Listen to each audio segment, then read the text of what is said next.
Hi Internet, it's the Puppeteer here again from Godlike Productions,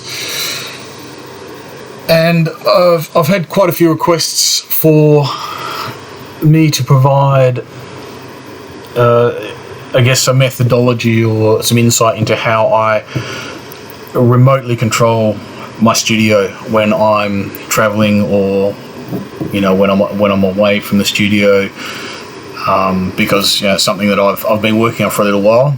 I've got something that's quite usable now, and a lot of people have been asking about how I've managed to do it because I haven't spent much money on it. So I'm going to take you through how I've set this up and a few caveats and maybe a few shortcuts that you can take. So the way I'm going to run through this in sections. The first one, I'm going to talk about how I remotely turn things on and off. I'm going to talk about the sort of networking environment that I've got in my home studio. I will talk about the networking that I've got remotely. We'll talk about remote control software, so RDP or VNC, and then have a talk about the plugins and the products that we're using to make this possible. Okay, we'll start off with power. So I use a set of products that are called Grid Connect. In Australia, they're made by Arlec. They're available at Bunnings. They range from about $30 up to about $80. And essentially what they are is they're power boards and switches that you can connect to Wi-Fi, and you can turn on and off with a phone app. The phone app, there's an Arlec one, but I use one called Global because it connects in with it just connects in a little bit better with my mobile phone. And there's a whole bunch of these. You'll probably find something similar in your country, but what you're looking for is home automation equipment that has got switches that you can turn on and off remotely with a phone app. So I use those. I have essentially in the studio, I've got a bunch of synths and effects and stuff that I can turn on and off independently, and then I've got a couple of groups. So I've got the Jupiter 8 is on one switch. I've got the what else have I got? The Kurzweil Forte is on one switch. The Kurzweil PC3 is on one switch. I've got the KSP8 is on one switch. I've got a few of our rack, like our analog processing, like preamp. I've got I think a couple of preamps on there that I can turn on and off, and I've got some preset routings for those. So if I want to add a bit of analog warmth from them, I've got some preset settings that they're set on. Unfortunately, I can't change the knobs on them, but it's better than nothing. So I have those on their own switch. Then I have a general synth one, which has got most of the rest of my performance rack there. So I've got the EMX one on it. I've got the TD3, the TB03 called Prophecy, MS2000, 909, the R100. So all of those are on. I can just turn all of them on at the same time. And I've got the one for the effects rack. So I've got some things on in the rack that stay on all the time, which is the audio interfaces and all the MLAN gear and the main MIDI interface. So they're on all the time, and then basically everything else in the rack, so the drum machines and the other effects units and stuff like that, they come on as a group. And then I have the Kurzweils, the K2000, the K2600, they're on one switch, and then I've got the Nord lead and the EMU samplers and stuff that's on another switch, so they just get turned on in groups. The reason I'd like to turn things on and off is I'd like to preserve the displays of a lot of this equipment. If I'm not using it for long periods of time, then I do like to keep it off. I do try and use it quite regularly, but it's just I want to try and keep I've got a lot of good gear in there and it needs to be serviced, so I don't want to sort of push it too hard, but anyway, I can turn everything on and off in my studio is where we're coming from using this app. Okay, the next thing, so this is connected down to the synths and samplers. That's what this rack is, and the synths here, so this is all connected here. I have that connected up to the studio door just as you normally would, so USB cables and MIDI cables and all the rest of that. So this is my, if I'm sitting in the studio, I use this computer here, it's connected out to everything that's in the studio. So this bit here if you've got a door, you'll be familiar with it. I might I'll do another one of these at some stage showing you how I set this bit of it up, but not going to talk about it now because people are interested in the networking side. Right, the studio door. So this is, I'm running Windows 10. I'm running a 10-core Xeon, and it's run Ableton Live 11 Suite 64-bit. So that runs within this. I've run an RME UFX and Babyface as my audio interfaces, and I run my MIDI side. I've got an 8-port SE, a Midex 8, a MRCC, and a few other bits and pieces that run off MIDI, and a whole bunch of stuff that's connected by USB. Anyway, so that's my studio computer. That's connected through a router, and that's networked with all the other things at the studio, go through there, but the important one is that the studio connects to the router and then it connects back to Windows Server. I use a Windows Server because I had one, and it provides a lot of configurable bits and pieces for me. It provides access control, it provides domain control for me, it's an RTP gateway, and works as a VPN endpoint, and it's my file server, so I've got access to my files on there. I'll come back to that. There's a VPN endpoint on here. We'll talk about the VPN in a second. And then it connects through my modem, which is a firewall essentially to the internet. And I have some access control built into there for, where I can log into it from and what IP address ranges and stuff that'll be accepted and where things get routed. Okay, so this VPN is quite important.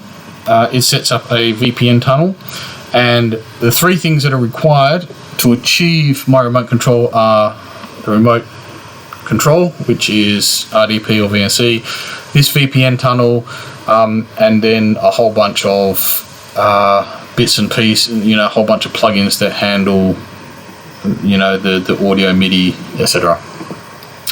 Okay, so we'll stop at this VPN tunnel. So, what we've established is there's a VPN that goes through to the Windows Server, and from there, what this VPN tunnel allows me to do is essentially my laptop that connects via the VPN tunnel becomes part of the local area network.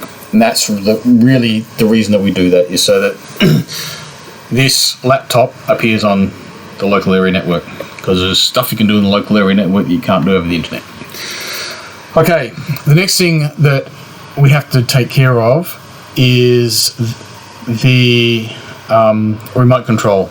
So I use RDP because I've got an RDP gateway here, and it's got, I've used it a lot. I use it for lots of other tasks, so it's pretty natural for me. You can use VNC, you can use TeamViewer, you can use whatever remote control software you want.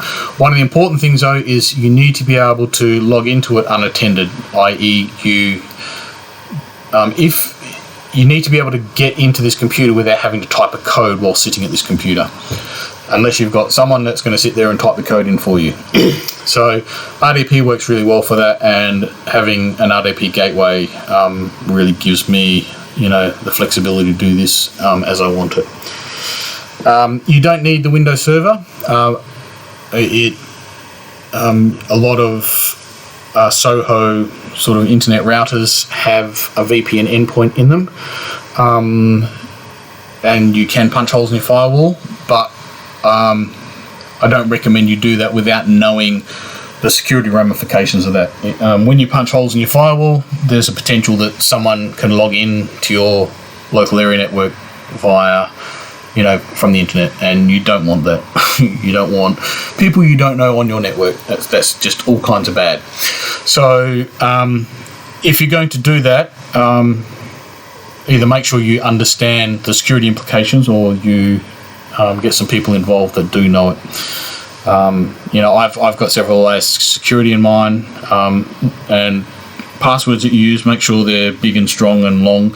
The longer passwords are much harder to guess and to brute force. But anyway, what you need really is you need a VPN tunnel that basically puts your studio door and your remote computer on the same local area network, and that's the idea with this VPN tunnel. RDP can either go through the VPN tunnel or you can connect it separately through the internet. I use it different ways depending on where I am and what's required. I've got the ability to go directly across the internet. Sometimes that works better. Other times I put it through the VPN tunnel. One of the good things I do like about RDP is that you can have a shared clipboard. So I can, for example, copy a file using Control-C here and go Control-V here, and I can copy a 2 GB file across. So that's really handy, and it's a feature I use a lot with RDP.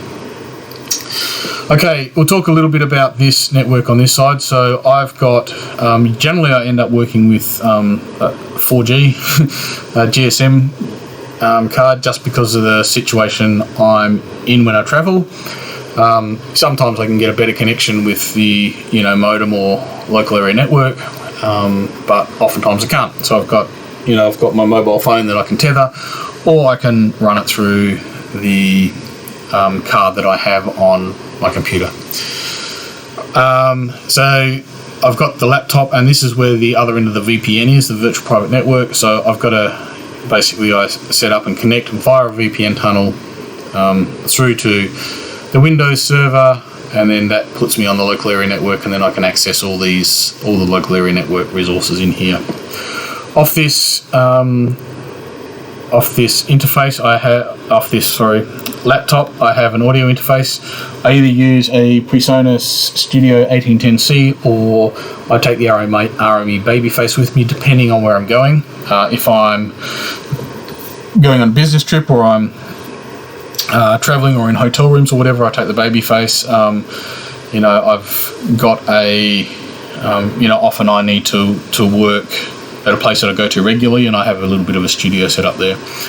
And I listen on headphones normally, because carting studio monitors around is a bit of a pain, and often you can't make a lot of noise anyway. So that's essentially my setup. We'll come back a little bit and talk about workflow once we've covered the plugins and things that we use. Okay, so there's a few solutions out there that do this on a commercial basis. So I think Waves have got a system that you can buy, but there's some pretty hefty infrastructure requirements for it. You need a really good, solid internet connection. There's a few others that broadcast uses, for example, the TV and stuff like that. Again, they need really good data connections to be able to make those work, and you pay money for them. They're not cheap. And I was having a look around at some of these, and the sort of prices I were asking for the sort of stuff I'm doing, was like, no, not going to do that. So I had a bit of a search around and looking for alternatives. The first one I came across was one called REA Stream. So actually, before we go into these, let's just talk about what we're trying to send across a VPN tunnel. We need to, if we want to sync these two computers up, we need to send sync, and that's MIDI sync, or basically, or MIDI clock. We need to be able to send audio, because we want to hear what we're doing at this end, or we might want to record something and send it across to the other door, and MIDI if we want to play things. So all of these are sent over the VPN tunnel, and that's why the VPN is so important. Without this VPN tunnel, you can't do these, except for the satellite plugins that you can do that, and sonobus to some extent you can do that too. Right, so I've got these set up, so we'll go into these plugins. The first one I found was REA Stream, which is made by the guys that do Fruity Loops. It's included within Fruity Loops, and essentially it's a streaming plugin. It's only available on Windows as a VST. You can download it for free, and there's lots of options there. So REA Stream can either send MIDI, and it can also send audio. And the audio that you can send up, I think the most you can send is 32 channels of audio. I've never used that many. I've used, I think, at most 6. REA Stream works really well if you've got a pretty good connection, and sometimes I do have quite good connections and it works quite reliably. One of the problems though is if your connection is not so great, or if you've got high amounts of jitter, you will get lots of sputtering and pops and crackles and things like that. So but it worked for me. I did some projects with it. It's okay. Another one that a lot of you will be aware of is Rtp Midi.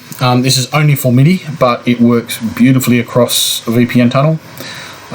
You just install it on both ends, and basically set up basically a virtual MIDI port that you can route MIDI, or you can set up a bunch of virtual MIDI ports. Essentially what you do is you map MIDI from one of your physical ports or to a virtual port that gets sent across, and then you do the same at the other end. One of the ones that I'm using more recently though is Sonobus, and again it's available free. Just do a search. I'll put the links down in the video for these where you can find them. Sonobus is great. It works really well over a VPN tunnel. Certainly where I am, which is Outback Australia, back to the capital city over my VPN. I'm using 5G most of the time, or 4G, and it works good. One of the big benefits of it is that you can increase the latency, and it does a pretty good job of calculating that for you. It works out the worst latency and then just cranks the latency up for it. It was designed as a jamming app so that you can do pretty much real-time jams. My latency varies from about 30 milliseconds up to about 350 milliseconds. I'm 350 kilometers away from home on a remote place in Outback Australia.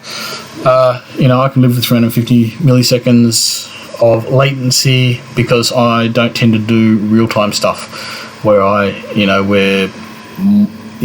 live monitoring or low latency monitoring is essential. I can move a knob, and if I got to wait a third of a second for that to react, so be it. But on good days I get 30 milliseconds, which is I've had audio interfaces that were worse than that. So on good days it's really, really responsive. And again, if you're watching this, you've probably got better internet connection than I have. The other one of the limitations of Sonobus though is that it sends a compressed stream. So if you're just listening, again, this depends on your workflow. Oftentimes I will record and do my work on this remote door, and I'm just monitoring. So I'll just stick Sonobus on my master bus. It gets sent through the VPN tunnel onto my laptop, and then I listen to it. Sonobus is fine for that. If you've got a really good connection, it can send a higher quality, and you might get away with being able to record it. But if you want to record something from here back to here, work out your workflow. You can either record it down as a file, copy it, paste it in here, stick it on there, or another thing that is quite useful is this satellite plugins by Mixed in Key. Again, it's another free one. What this does is it allows you to record a clip, and that clip then is uploaded via the internet. So this doesn't go through your VPN tunnel. Goes via they've got their own servers, and then it downloads into your plugin at the other end. And it might take a while, like it might take a minute or something for it to download, but it's full quality. So it's sort of like copying it, pasting it, putting it into place. This plugin kind of does that for you. I'm not 100% sold on the sort of user interface and the way they use it, because you sort of flick it on and it tends to loop around, so you tend to start building up loops. I've probably still got a little bit of learning to do in it. Look, I'm pretty sure it can do exactly what I want. I just need to spend a bit more time with it to do it. But it's a way to get full quality audio between the two computers. So again, you need to work out what your workflow is as to how you want to set these up. They're really, all of these are free, and this is sort of why I went down this way, is because I didn't have money to burn to be able to do this. This was a nice to have. I could just write stuff on my laptop and then go back in the studio and do it. But one of the things I wanted to do was, I've got all this beautiful hardware sitting in my home studio, and I'm not always in there, but I want to write music. So this allows me to basically turn the studio on, you know, log in, bring up my favourite bit of gear, whatever I want. You know, if I want a bass line, Jupiter 8 bass line would be really good, so I crank up the Jupiter 8, I record it, and then drop it in here, and I've got Jupiter 8 there with all the effects on it that I pull out of my studio, whatever. So that's really the benefit for me, is I don't need to travel with my studio. I can leave all the big bulky racks and stuff at home and just travel with a laptop and a small audio interface and a pair of headphones, and I can work as though, not quite as I'm in the studio, but it's pretty close. And so that's really the reason I went down this. Now, I already had a Windows server, okay, so that's why this is in here. I had it because it's my file server, and I had it, so that's why this is integrated in here. You can get away without it, but be aware there may be some security implications, so just tread carefully. But I had all this stuff here, and all I needed was all the plugins down the bottom, and so I found a free way to do this. So none of these cost money, and I get pretty good performance. So the one I'm using mostly at the moment is Sonobus and the satellite plugins, and I don't tend to sync stuff up. So what I'll do is I'll work on this one, record stuff, and then bring it back over on the Windows laptop, maybe do a little bit more work on this one, and then copy the file back across here, and then do a bit more work on here. That's the way I tend to do it. So either running this one or running this one independently. I have synced them up, and it does work, but again, it just depends on your MIDI jitter. Some days are better than others. Now, the other really, really important thing that you need, any piece of studio gear that you want to use in your studio, you need to have some sort of control plugin for it. And this is part of the reason that I've been writing the Kurzweil remote plugins, working with a friend of mine over in Europe. So there's some details on that on our website, so that's Jord. I hope you've said his name right. We tend to mess things up in Australia, but he's been great working with getting the Kurzweil remote control. So we've got remote controls for the K2000, K2500, K2600 and the KSP8, and we can just bring them up and replicate the screen and control it as if we're sitting in the front panel of the thing. I've written Jupiter 8 plugin that controls my Jupiter 8, so I can turn my Jupiter 8 on and I can remote control all the panel knobs, with a plugin. I've got a plugin for the King Korg. I've got plugins for just about all the gear that I've got in my studio, and the ones that I don't have I'll be acquiring, because there's there's a few vendors out there that sell stuff, and if I can't find a vendor that sells a control plugin, then I'll write it myself. So yeah, that's essentially the setup, and that's sort of how it works. So let me just take you through how we set things up. So just give me a second while I change the display. That looks a bit weird. Okay. So as I said, I use Ableton Live. The REA plugs, so these are the ones that are for Fruity Loops. So this is the REA stream here. And essentially what you do,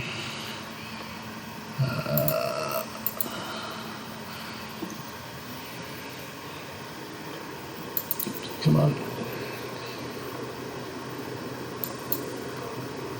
Alright. Essentially what you do is that you set up an identifier here, and you say whether or not you're going to send or receive audio. You need an IP address, so you can get your IP address. So yeah, I just set up MIDI like Reaper's who does it by Kokos. So not Fruity Loops. Sorry about that. Sorry, Reaper. I love you. But yeah, so this is where you can get these from. So there's a lot of channels, but this can do either MIDI or it can do audio. Okay, I don't tend to use that one so much, but you basically set this up, one on the receive end and one on your send end. There, if you want to use it. Right, the ones that I do use. Sonobus, so let's just go. I tend to use the VST3 one, the Sonosaurus. Alright, so what I do is I will put this on, you know, if there's an audio instrument or I want to send. So this is a receiving end. Okay, so what you do is you set up you just connect to your bus. So let's make a new group name. Got like Productions. I'm going to set a password. Connect to group. Okay, so there's a private group there, so it's waiting for others to join. Right, so that I've just got that on an audio channel. So I've just got it sitting here on an audio channel. So I'll just monitor stuff. So what I'll do is I'll go through the motion of how I connect up to things. These will be blurred out in the final video because I don't really want to share all of my security details with the internet. But basically I'm now connected over a VPN. So that's that bit done. And then I will bring up an RTP window. Oops. RTP.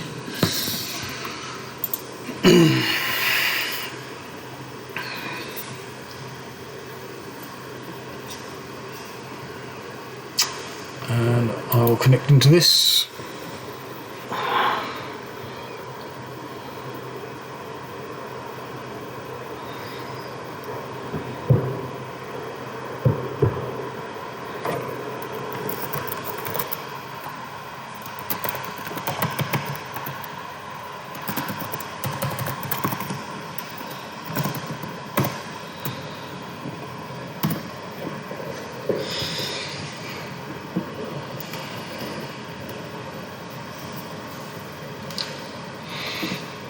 Alrighty, so what we're looking at now, this is my remote computer.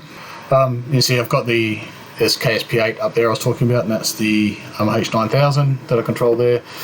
But let's just go here to Ableton Live 11.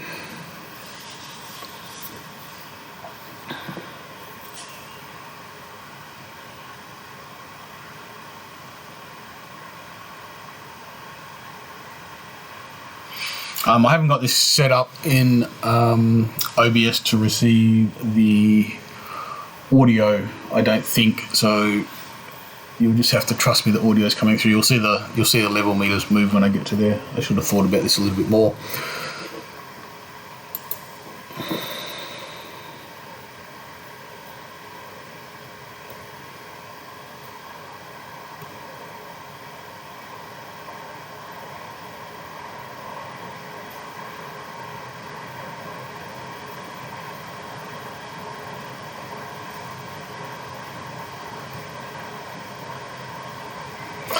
Just wait for this to load. Should take a little while. Right.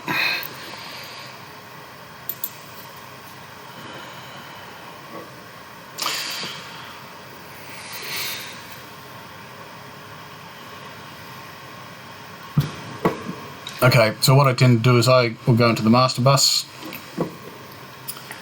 Again, I'll load up the VSTs and I'll put the sonobus here. Right, connect up to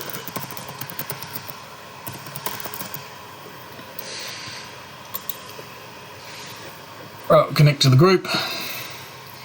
Right, so you can see that we've got basically this end and what did I do? Let's just go back here.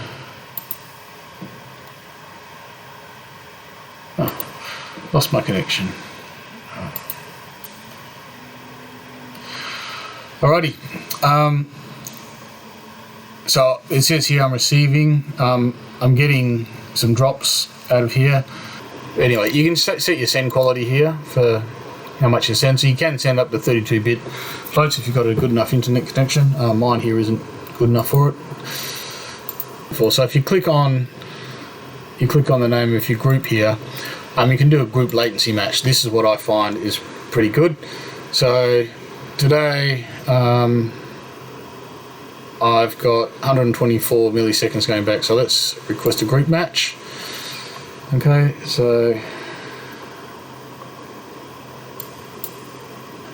And then if I go back into over here, there's a request on this end. It says match latency. So this is the computer here. So if I just put in, oops, what did I do?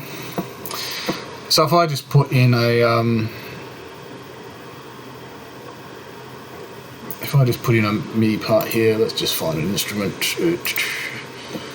Doesn't matter, analog, sounds good. Let's stick a bass on it.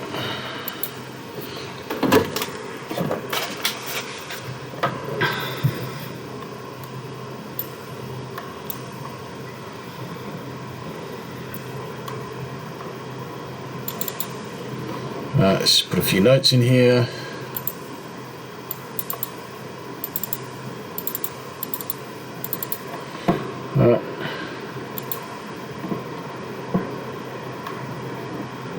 Start this one up.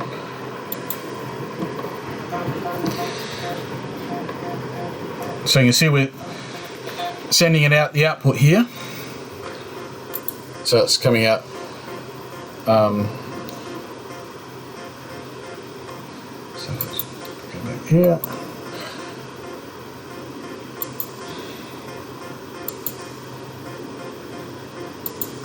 So on the master bus, you can see you can put your own effects change in here. So this is a remote computer. So I go back to this one here. You see we're getting input coming in here, and this is my local computer here. So it's clipping a little bit. So we need to turn the level down a bit. All right. So it's coming in on this one here. So I can monitor whatever I'm doing on the local computer from here, and vice versa. If I wanted to send stuff back that way, I can. So I'm not sure if, let me just check and see if you're listening to this.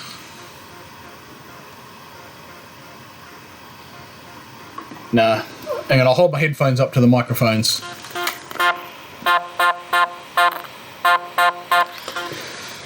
So yeah.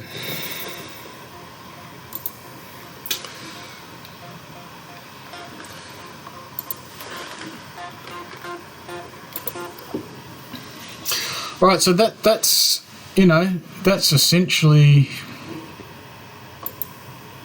that's essentially how I set this up. So if you've got any questions or queries, stick them down in the YouTube video below. Like I said, I'll try and provide some links to the software that I've used and plugins and various ones.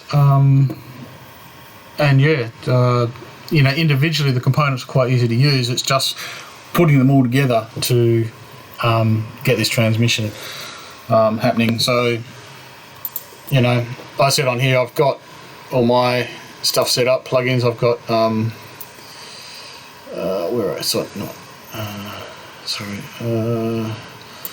in my user library, I've got my external audio effects in here, under external, wherever they are. So here you can see some of the stuff that I've got set up here, KSP8, so I can stick this on here if I wanted to.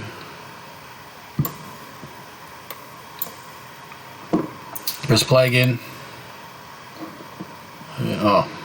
That one's probably not the best one. Let's get rid of that one because I've got that turned off at the moment. But this one here should be on. Alright, so we've now got a H9000 delay on that instrument, but again, I can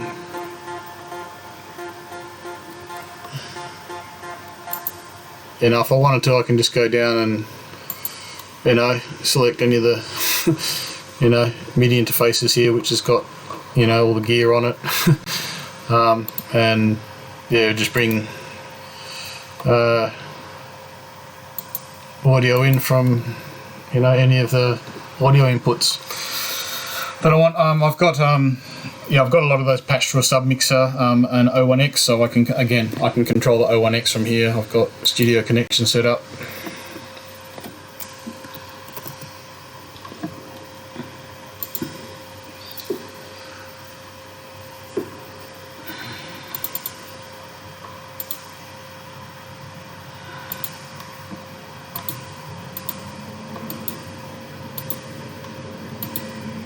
So there you go. We're connected to the the O1X, where I've got a whole bunch of other audio channels on there. So, and then I can send some stuff back to that. So this, this is kind of the way that I work. I got a lot of gear in the studio, and rather than lugging it all around, I keep it there and connect it this way. All right, look, I hope this has been instructive for you all. Gives you a little bit of an insight and maybe an alternative method of getting in and working remotely. So I'm going to sign off here. Like I said, I'll put the messages down. Oh, and enjoy the weird looking into infinity. I'll put the links down below, and if you've got any questions, please don't hesitate to ask. Look, if you enjoy this content, hit the, you've heard the drill from everyone else, like and subscribe. It'd really be good to get some more subscribers up and running. If you really like it, there's a link that will be available for Buy Me a Coffee. If this is something that you would have shared a coffee with me over, the information in here, then chip in and buy me a coffee, or I'm saving my coffee money at the moment for a Mac for developing more plugins. But look, if you've got a spare few dollars, it's always appreciated, and it will certainly help going forward in terms of being able to create content and also new products. So enjoy, guys, and let me know how you go. I'd be very interested if you get this up and running.